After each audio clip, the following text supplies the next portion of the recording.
l'on constate, c'est que les débats sont de plus en plus sur le terrain économique et moins sur le terrain politicien. D'accord. Alors Georges Nesta ban lecture ngay def ci rapport budgétaire budget lan la sax encore rapport d'exécution budgétaire bi ñu présenté ban jàngat nga ciy def da ngay mitiger comme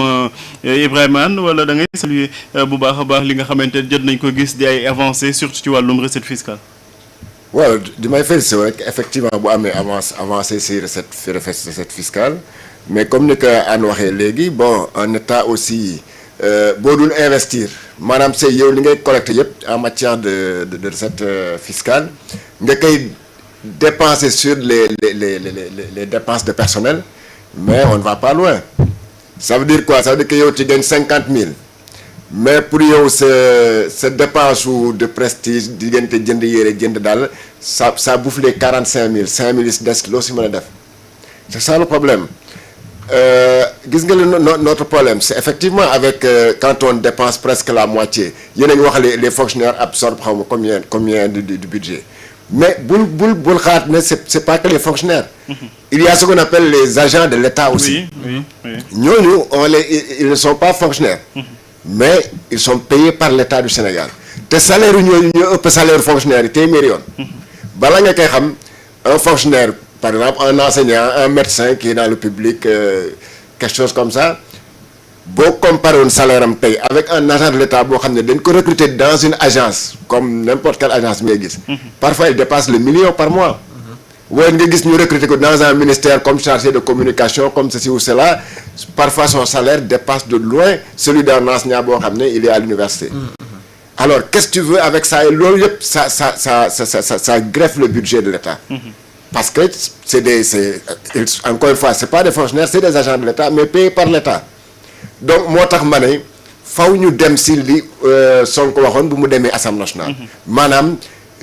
non seulement réduire le train de vie de l'État mais supprimer certaines agences yoo xam ne ça devient de la redondance par rapport à ce qui était là ñëpp xam nañ que ne agence yooyu cette création d'agence yu bu kenn xamul en vertu en voilà à chaque coin de rue chaque ville mais loolu 2000 la commencé ça s'est exaspéré sous Macky Sall également donc on a continué à créer des agences yoo xam ne amuñu benn njëriñ te agences yooyu boo si gis seen salaire boo gisee seen masse salariale rek saa waaye mën na fay peut-être les enseignants de tout un département mais loolu nag faw ñu jóg si sinon ben tout ce qu'on va collecter comme recette fiscale au plan interne externe servira juste à payer le budget de fonctionnement des agents de l'État et des fonctionnaires et puis ça va s'arrêter là et donc les investissements on en fait quoi j'ai vu effectivement dans ce rapport-là effectivement qu'on a fait beaucoup d'efforts au niveau de l'électricité ça montre que bon voilà le gouvernement a véritablement la volonté de fournir de l'électricité dans beaucoup de zones yi nga xam ne amuñu ko woon ça aussi c'est bien mais tu vas constater également que ce qu'on a investi au niveau de la santé c'est très minime et c'est ce qui peut expliquer peut-être cette tension-là qui existe avec les travailleurs de la santé parce que quand même on ne peut pas accepter quand même que les dépenses yi nga xam ne c'est pour dépenses au niveau des agences dépasser de loin ce que nga xam ne moom la état bi di investir au niveau de la santé loolu moom dañ ci war a jóg maintenant je peux comprendre Ibrahima mu ngi koy wax léegi je peux comprendre que l'opposition la société civile di gën di taper sur la table naan indil leen ñu rapport bi ñu xool c'est tout à fait normal ils sont dans leur rôle parce que ñoom effectivement dañoo bëgg bu ñu jotee rapport bi am lu ñu si wax am luñ koy disséquer luñ si mën a critiquer gis nañ que nii kat kon ndekkee lu ñu doon wax ay rupture lu ñu doon wax ay la transparence c'est pas seulement un devoir de transparence moo taxoon ñu jóg parce que devoir de transparence mooy lan de toute façon du ñoom société civile wala comment ils appellent encore là l'opposition ñooy dem di naan voilà le ministre du budget nii nga war a doxalee nii nga war a doxalee c'est vrai que le fait de soulever des critiques également mën tax ba bon voilà que le ministre du budget xaw a am léegi serrer les cordons de la bourse comme on dit peut-être réajuster certains trucs yoo xam ne du noonu mais à part ça je ne vois pas l'utilité d'en faire je ne sais pas tout un débat c'est bien qu'ils critiquent ñoom ñuy critiquer joxe seen avis ci budget bi ça c'est très important parce que tamit boo nekkee à la tête d'un État wala à la tête d'un gouvernement mais il faut toujours faut pas toujours écouter ceux qui applaudissent maanaam ñu lay ñaan woy yow li ngay def vraiment baax na loolu baaxul il faut toujours ngay déglu ñi nga xam ne ñoo lay sànni ay xeer del naan li ngay def baaxul parce que loolu moom day gën a yokk rek sa compétence day gën a yokk sa comment on appelle ça encore là tes résultats au niveau li ngay liggéey donc moo tax man je suis très d'accord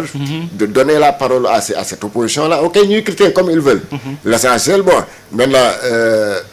il y a ce qu'on appelle les critiques objectives et les critiques subjectives maanaam critiques yoo xam ne lii ku ko dégg wala nga xam ne yaa ngi si nguur boo ko déggee nga mën a jàpp ne kii kat lu mu may critiquer baax na c'est vrai que mën ngaa bañ a taxaw si Assemblée nationale wala taxaw si rajo yi ne ko un bon opposant mais de toute façon boo tëddee ak seen jógee naa it ne la yedd ne la pourtant kii lu mu wax moom am na li ma si mën a jël as tuut li nga xam ne mën na ma aider mën na ma dimbali suma liggéey. D'accord. Mais li ma si mën a wax daal encore une fois c'est qu'il va falloir quand même au vu de ce qui est écrit dans ce rapport-là, il va falloir quand même qu'on revoie certaines choses, surtout au niveau des dépenses. Surtout dépenses, je ne les considère pas comme inutiles. Mais c'est comme les grappes de convergence, tant il y a des dépenses, il y a des agences,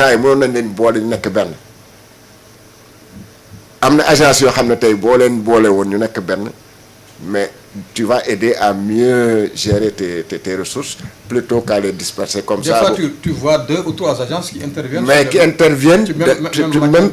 même voilà. Sur dans le domaine de l'énergie, tu vois l'agence par exemple des énergies renouvelables, tu vas voir l'agence sénégalaise de l'électricité. Tu vois l'agence pour la maîtrise de l'énergie. C'est des agences qui pouvaient être regroupées en une seule. Une seule agence. Voilà. Au niveau de l'emploi des jeunes, il y a combien d'agences qui ont été créées? Soit c'était comme ça. Tu n'avais au moins offert bande fille, à neige, à pêche. Finalement, qui intervient sur quoi et sur qui. D'accord. Et malgré tout, le chômage des jeunes est resté endémique. D'accord. Alors, Abdoulaye Mbow, nous avons analysé le rapport, mais nous avons fait le contexte bi nga xamanteni mom la fi gaay yu fekk moy dette bu jégg dayo ak situation bo xamanteni voilà bu kenn mënut a maîtriser parce que ñu bari japp nañu que Macky Sall ba mi dem dafa doon saboter ba li ñuy wax sax ci walum dépenses ak ci personnel bi mom mo yok salaire yi yok limu agent yi ne ci état. Effectivement parce que bo xolé au dernier trimestre par rapport à la présidence du président Macky Sall au premier trimestre bi soxal ki nga xamné modi Bassirou Diomaye Faye da nga gis ni effectivement masse salariale bi lu mu yokku en réalité jéggi na dayo du mëne recrutement comme fonctionnaire mais recrutement agent de l'État pour être beaucoup plus clair si li nga xamni moy li yokk dans au niveau des différentes agences mo xam fi mo xam si yenn structure publique yi ak yu demee noonu donc loolu expliqué na itamit salaire bi bu nekkoon ñaar téeméer yóbbu nañ ko ba juróom-benn téeméer wala ba junni donc loolu tam dafa impacté lu bari si li nga xam ne moom la ñu constaté si wàllu li nga xam ne moo di fonctionnement jëm si xaalisu Sénégal l'autre élément aussi buñ koy fàttee jëm si li nga xam ne moo soxal wàllu bor bi parce que dette bi itamit boo gisee ni Sénégal li mu si fay rek si si premier trimestre bi daanaka jéggi na dayo et suñu naan bor booy fàttee pamatar itam bor du bor bi en tant que tel lu si bari parce que tey lu bari service de la dette bi rek lu ñuy coûter jàpp naa ni jéggi na dayo bu ñu demee ba dépassé depuis plusieurs bu xawma depuis kañ la ñu dépassé li nga xamul ni norme union économique monétaire ouest africaine yegg nañu à un niveau exponentiel d'endettement te loolu tam dafay andi njeexital si li nga xam ne mooy la ngay am globalement si wàllu xaalis ak li nga xam ne moom ngay dugal si li nga xam ne moo di wàllu dépense yooyu nag fonctionnement bi ca la boo xool fonctionnaire du Sénégal mat ñu 200 000 leneen li mooy les agents de l'État boo ko cumulé lépp xëy na leneen ak leneen agence yeeg lépp boo ko cumulé on est autour de 442 000 si je ne m'abuse donc 442 000 yooyu da ngay xool ni diggante bi fi président Macky Sall di jóge ak président Bassirou Diomaye bu mu fi ñëw am na lu bari loo xam ne yokku na y a également le fait que nga purger surtout bu mel ni poste une poste boo xam ne dafa nekk voilà dans l'agonie merci dafa nekk dans l'agonie une poste qui est véritablement sous perfusion état dugal na si je m'abuse si rapport bi 16 milliards xawma 6 milliards xawma 16 milliards voilà